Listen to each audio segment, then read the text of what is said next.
Hey there, eBay enthusiasts. Welcome back to our channel, where we break down the latest tech tips and tricks to make your online shopping smoother. Today, we're diving into how to see your purchase history on eBay in 2025. With eBay's interface getting even more user-friendly, tracking your past purchases has never been easier.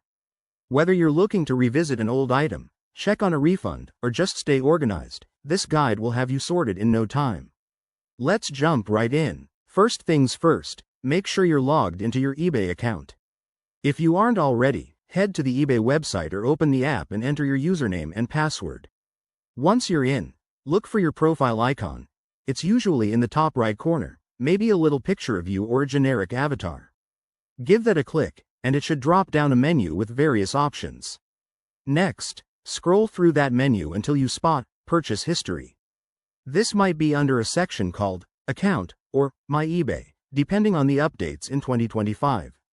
eBay has been rolling out some cool features, like personalized dashboards, so it could be front and center. Click on it, and voila!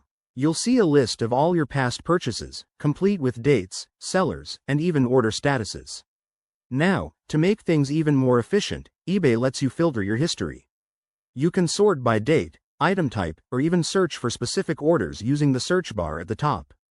If you're on the mobile app, it's just as straightforward. Swipe to your Account tab and tap Purchases.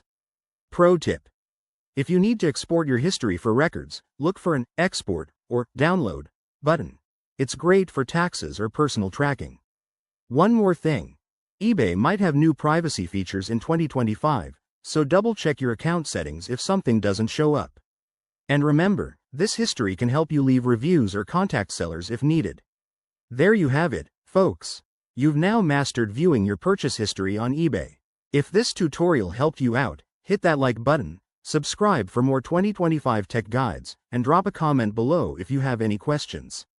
Thanks for watching, and happy shopping.